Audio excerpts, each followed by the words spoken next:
নমস্কার বন্ধুরা, SB academic সেন্টারে প্রত্যেকটা ছাত্রছাত্রী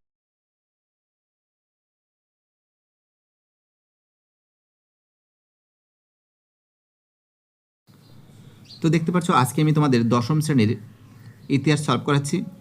স্বদেশ, পরিচয় ও পরিবেশ, জীবন মুখোপাধ্যায়। এই বইটা সলভের জন্য প্রচুর ছাত্রছাত্রী আমাকে রিকোয়েস্ট করেছে যে স্যার আপনি বইটা সলভ করে দিন। তো দেখো তাদের জন্য সলভ পেপার নিয়ে এসে হাজির হয়েছে জীবন মুখোপাধ্যায়, খুবই গুরুত্বপূর্ণ বই।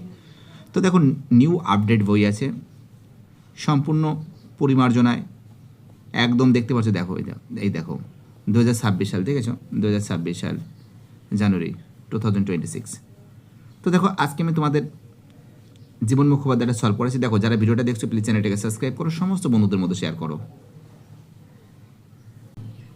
তো দেখতে পাচ্ছ এবার আমি তোমাদের যেটা সলভ করেছে সংস্কার বৈশিষ্ট্য পর্যালোচনা অধ্যায় 2। তো দেখো নতুন সঙ্গবদ্ধতার অভিমুখে, দেখো এই যে চ্যাপ্টারটা আছে এই চ্যাপ্টারটা সলভের জন্য প্রচুর ছাত্রছাত্রী রিকোয়েস্ট করেছে। খুবই গুরুত্বপূর্ণ বই জীবন মুখোপাধ্যায়। ওয়াও ক্যা বাত হে, একদম ধরবো আর উড়াবো, ভয়ের কোনো কারণে। এসবি একাডেমিক সেন্টার আছে না তোমাদের সাথে, টেনশন কেন করছো বাবা? আছি তো আমি, দেখো ফাটাফাট করে সলভ করে দিচ্ছি। দেখো প্রথম প্রশ্ন যেটা বলেছে, দেখো একদম অ্যান্টিবায়োটিক প্রশ্ন। প্রথম প্রশ্ন বলেছে জেনারেল অ্যাসেম্বলিজ ইনস্টিটিউশনের বর্তমান নাম কি? Answer Scottish Church College. General Assemblies ইনস্টিটিউশনের বর্তমান নাম কি? Answer Scottish Church college. 2 প্রশ্ন, মেয়েদের মধ্যে প্রথম এমএ পাস করেন চন্দ্রমুখী বসু।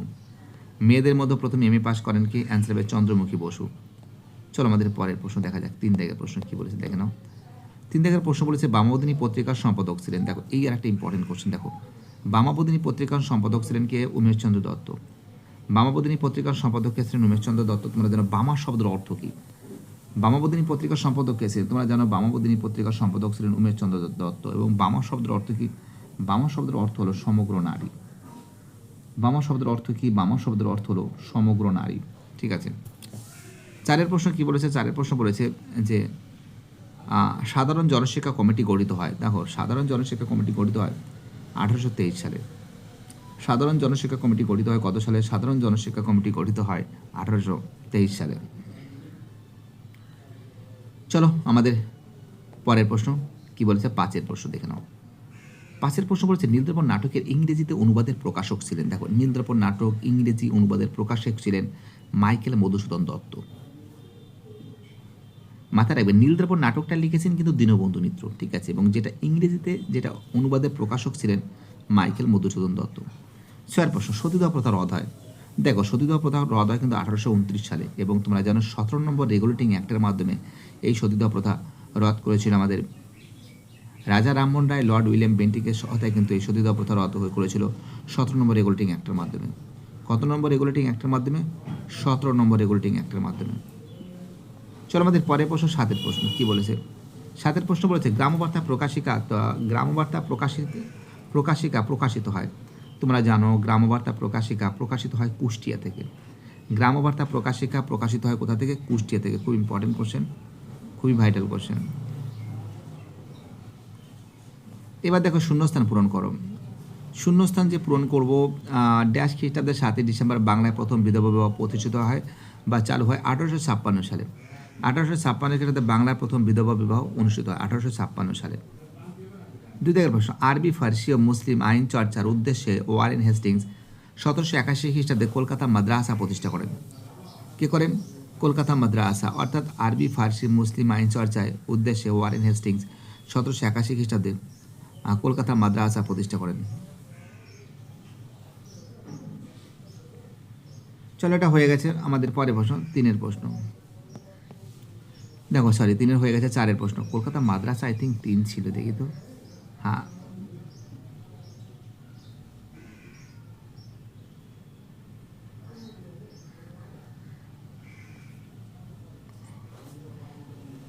সাধারণ জনশিক্ষা কমিটি 1823 সালে গঠিত হয়। দেখেছো? তোমাদের আরেকবার দেখে দিচ্ছি, 1 সেকেন্ড। একবারে দেখে দিচ্ছি, 1 সেকেন্ড। জেনারেল অ্যাসেম্বলিজ ইনস্টিটিউশনের বর্তমান নাম হচ্ছে স্কটিশ চার্চ কলেজ। মেয়েদের জন্য প্রথম এমএ পাস করেন চন্দ্রমুখী বসু। ঠিক আছে। তারপরে দেখো একটু বলে দিচ্ছি। বামাবদিনী পত্রিকার সম্পাদক ছিলেন উমেশচন্দ্র দত্ত। 4 প্রশ্ন সাধারণ জনশিক্ষা কমিটি গঠিত হয় 1823। ঠিক আছে। এবার দেখো 5 প্রশ্ন নীলদর্পণ নাটকে ইংরেজি অনুবাদের প্রকাশক ছিলেন মাইকেল মধুসূদন দত্ত। সতীদাহ প্রথা, হ্যাঁ এটা হয়ে গেছে। গ্রামবার্তা প্রকাশিত হয় কুষ্টিয়া থেকে, এটাও বলে দিয়েছি আমি। এবার দেখো 8-এর প্রশ্ন। 8-এর প্রশ্ন হচ্ছে কলকাতা প্রথমে বিএ পরীক্ষা অনুষ্ঠিত হয়। দেখো এই যে কোশ্চেনটা, কলকাতা প্রথমে বিএ পরীক্ষা অনুষ্ঠিত হয় কিন্তু তোমরা জানো 1858 সালে। কত সালে? 1858 সালে। প্রথম সরকারি শিক্ষা কমিশন হান্টার কমিশন গঠিত 1882 সালে। হান্টার কমিশন গঠিত 1882 সালে। 10-এর প্রশ্ন, দেবেন্দ্রনাথ ঠাকুর ব্রহ্ম সমাজে যোগ দেন 1834 সালে। দেবেন্দ্রনাথ ঠাকুর ব্রহ্ম সমাজে সরকারি শিক্ষা কমিশন হান্টার কমিশন গঠিত 1882 সালে। চলো আমাদের পরের প্রশ্ন কি বলেছে দেখা যাক। তো দেখো এবার আমি শূন্যস্থান পূরণ সলভ করেছি। ড্যাশ খ্রিস্টাব্দে 7ই ডিসেম্বর বাংলায় প্রথম বিধবা বিবাহ অনুষ্ঠিত হয়। তোমরা জানো 1856 সালে।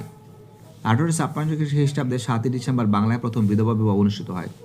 2 দাগের প্রশ্ন, আরবি ফার্সি মুসলিম আইন চর্চার উদ্দেশ্য ওয়ারেন হেস্টিংস 1781 খ্রিস্টাব্দে ড্যাশ প্রতিষ্ঠা করেন।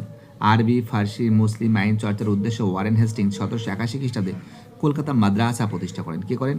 কলকাতা মাদ্রাসা প্রতিষ্ঠা করেন। 2-এর প্রশ্ন দেখো, এবার আমি তোমাদের পরের যে প্রশ্ন আছে, এক সেকেন্ড। চলো আমাদের পরের প্রশ্ন বলেছে 3-এর প্রশ্ন, ক্যালকাটা ফিমেল স্কুল প্রতিষ্ঠিত হয় 1849 সালে। Calcutta female school. 4-এর প্রশ্ন, ফোর্ট উইলিয়াম কলেজ প্রতিষ্ঠিত হয় অ্যান্সার 1800 খ্রিস্টাব্দে। ফোর্ট উইলিয়াম কলেজ প্রতিষ্ঠিত হয় কত সালে? 1800 খ্রিস্টাব্দে। দেখতে পাচ্ছ। হিন্দু কলেজের বর্তমান নাম কি? Answer Presidency college. এখন যদিও বর্তমানে প্রেসিডেন্সি বিশ্ববিদ্যালয় হয়ে গেছে। তো দেখো এটা হয়ে যাওয়ার পর এবার আমি তোমাদের যেটা সলভ করবো, ম্যাচিংটা দেখে নাও। ম্যাচিংটা সলভ করে দিচ্ছি ফটাফট করে। যে টমাস ব্যাবিংটন মেকলে হবে, অ্যান্সার হবে পাশ্চাত্য শিক্ষা হবে, কেশবচন্দ্র সেন হবে, নববিধান হবে, রাজা রাধাকান্ত দেব হবে, ল্যান্ড হোল্ডার সোসাইটি হবে, স্বামী বিবেকানন্দ হবে, বর্তমান ভারত হবে। টমাস ব্যাবিংটন মেকলে হবে পাশ্চাত্য শিক্ষা, কেশবচন্দ্র সেন হবে, নববিধান হবে, রাজা রাধাকান্ত দেব হবে, land holder society, Swami Vivekananda হবে, বর্তমান ভারত। তো দেখো এবার এটা হয়ে যাওয়ার পর তোমাদের যেটা সলভ করে দেবো সেটা কিন্তু তোমাদের এক সেকেন্ড। হ্যাঁ দেখো এইবার দেখো সত্য মিথ্যা যেটা আছে, এক সেকেন্ড, সত্য মিথ্যা যেটা আছে, সত্য মিথ্যাটা দেখে নাও, একবারে করে দিচ্ছি, সলভটা করে দিচ্ছি। বলেছে রামকৃষ্ণ মিশন প্রতিষ্ঠা করেন। দেখো রামকৃষ্ণ মিশন প্রতিষ্ঠা করেন না। তোমরা জানো যে রামকৃষ্ণ মিশন প্রতিষ্ঠা করেন না। রামকৃষ্ণ মিশন প্রতিষ্ঠা করেন কিন্তু বিবেকানন্দ 1897 সালে, অর্থাৎ এটা মিথ্যা। 2 দেখে বসো, কলকাতা বিশ্ববিদ্যালয় 1854 খ্রিস্টাব্দে স্থাপন করা হয়। দেখো কলকাতা বিশ্ববিদ্যালয় 1854 সালে স্থাপন করা হয় না, 1857 সালে হয়েছিল। ভুল। 2 দেখে বসো, হুতুম প্যাঁচার নকশা লিখেছেন কালীপ্রসন্ন সিং। ঠিক। হুতুম প্যাঁচার নকশা লিখেছেন কালীপ্রসন্ন সিং। ঠিক আছে। হরিশ্চন্দ্র মুখোপাধ্যায় নীল চাষীদের পক্ষে ছিলেন। এটাও ঠিক। টমাস ব্যাবিংটন মেকলে প্রাচ্যবিদ্যার সমর্থক ছিলেন। এটা ভুল। দেখো এইবার দেখো এই যে প্রশ্নগুলো আছে এই প্রশ্নগুলো সলভ করে দিচ্ছে, তোমরা দেখতে থাকো। বিবৃতি, এখানে বলেছে নিম্নলিখিত বিবৃতিগুলির সঙ্গে কোন বিকল্পটি ব্যাখ্যাটি সব থেকে মানানসই লেখো। 1872 খ্রিস্টাব্দে ইংরেজ সরকার 3 আইন পাশ করেন। ব্যাখ্যা কী হবে? ব্যাখ্যা 3 হবে। এই আইন প্রণয়নের উদ্দেশ্য ছিল বাল্য বিবাহ ও বহু বিবাহ নিষিদ্ধ করা এবং বিধবা বিবাহ আইন সিদ্ধ করা। চলো আমাদের পরের প্রশ্ন 2 দাগের প্রশ্ন, রামমোহন রায় লর্ড আমাসকে চিঠি লিখেছিলেন। ব্যাখ্যা 2 হবে। ভারতের পাশ্চাত্য শিক্ষা বিস্তারের আবেদন জানিয়ে। দেখো এটা হয়ে যাওয়ার পর এবার আমি তোমাদের পরের যে প্রশ্ন আছে পরের প্রশ্নগুলো সলভ করাচ্ছি। দেখতে পাচ্ছ সরাসরি এসবি একাডেমিক সেন্টার তোমাদের সামনে তুলে ধরেছে 38 নম্বর পেজে। দেখো এক এক বইতে এক এক রকমের পেজ থাকতে পারে, বাট প্রশ্ন সেম আছে, কোনো সমস্যা নেই। চলো এখানে যে প্রশ্নগুলো আছে দেখে নাও। নববঙ্গ কাদের বলা হয়? দেখো নববঙ্গ কাদের বলা হয় পেজ নম্বর 28 আছে। ঠিক আছে, তো দেখো তোমরা একটু নোট ডাউন করে নাও। পেজ নম্বর 28 তোমরা পেয়ে যাবে। তার সাথে আমি বলে দিচ্ছি আমার ভাষায় যে হিন্দু কলেজের অধ্যাপক হেনরি লুই ভিভিয়ান ডিরোজিও অনুগামীদের ছাত্রদের নববঙ্গ বা ইয়ং বেঙ্গল বলা হয়। হিন্দু কলেজের অধ্যাপক হেনরি লুই ভিভিয়ান ডিরোজিওর অনুগামী ছাত্রদেরকে নববঙ্গ বা ইয়ং বেঙ্গল গোষ্ঠী বলা হয়। তারা ছিলেন চরম যুক্তিবাদী ও প্রচলিত কুসংস্কার বিরোধী। ঠিক আছে। 2 দাগের প্রশ্ন, রামকৃষ্ণ মিশন কবে প্রতিষ্ঠিত হয়? তোমরা জানো 1897 সালের 1 মে স্বামী বিবেকানন্দ প্রতিষ্ঠা করেন। 3 দাগের প্রশ্ন, বাংলায় কোন শতককে নবজন্মের শতক বলা হয়? বাংলার কোন শতককে নবজন্মের শতক বলা হয়? তোমরা জানো বাংলার 19 শতকে কিন্তু নবজন্মের শতক বলা হয়। বাংলায় 19 শতককে কিন্তু নবজাগরণের শতক বলা হয়। চলো পরের প্রশ্ন কি বলেছে দেখা যাক। চলো আমাদের পরের যে প্রশ্ন আছে, পরের প্রশ্ন বলেছে আমাদের 4 প্রশ্ন, যে কলকাতা বিশ্ববিদ্যালয়ের প্রথম ভারতীয় উপাচার্য কে ছিলেন? তোমরা জানো স্যার গুরুদাস বন্দ্যোপাধ্যায়। কলকাতা বিশ্ববিদ্যালয়ের প্রথম ভারতীয় উপাচার্য কে ছিলেন? অ্যান্সার হবে স্যার গুরুদাস বন্দ্যোপাধ্যায়।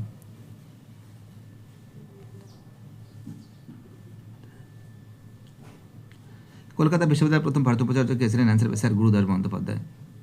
5 প্রশ্ন, লালন ফকিরের গান প্রথম কোন পত্রিকায় প্রকাশিত হয়? তোমরা জানো লালন ফকিরের গান প্রথম প্রকাশিত হয় গ্রামবার্তা প্রকাশিকায়। লালন ফকিরের গান প্রথম কোন পত্রিকায় প্রকাশিত হয়? অ্যান্সার হবে গ্রামবার্তা পত্রিকায় কিন্তু লালন ফকিরের গান কিন্তু প্রকাশিত হয়, গ্রামবার্তা। দেখতে পাচ্ছ? দেখো এইবার যে প্রশ্নগুলো আছে, এক সেকেন্ড দেখে নাও প্রশ্নগুলো, পেজ নম্বরটা জাস্ট আমি তোমাদের দেখিয়ে দিচ্ছি, ঠিক আছে? তোমরা বই থেকে খুঁজে বের করতে পারো, জাস্ট পেজ নম্বরটা বলে দিচ্ছি।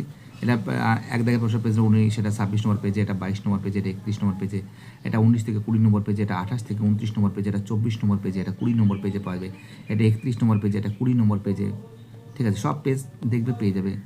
এটা 20 নম্বর পেজে, এটা 21 নম্বর পেজে, এটা 33 নম্বর পেজে, এটা 17 নম্বর পেজে, এটা 23 থেকে 24 নম্বর পেজে, এটা 23 নম্বর পেজে, এটা 20 থেকে 21 নম্বর পেজে, ঠিক আছে? এবং এটা 19 থেকে 20 নম্বর পেজে, এটা 32 নম্বর পেজে, এটা 24 থেকে 25 নম্বর পেজে, এটা 30 থেকে 31 নম্বর পেজে, এটা 29 নম্বর পেজে, এটা 26 থেকে 27 নম্বর পেজে পাওয়া যাবে। বাই টাটা, সবাই ভালো থাকবে। চ্যানেলের ভিডিওটা দেখার জন্য সবাইকে অসংখ্য ধন্যবাদ জানাই, কারণ তোমাদের সাপোর্ট, তোমাদের ভালোবাসা ছাড়া এসবি একাডেমিক সেন্টার কখনো চলতে পারে না। বাই টাটা, সবাই ভালো থাকবে।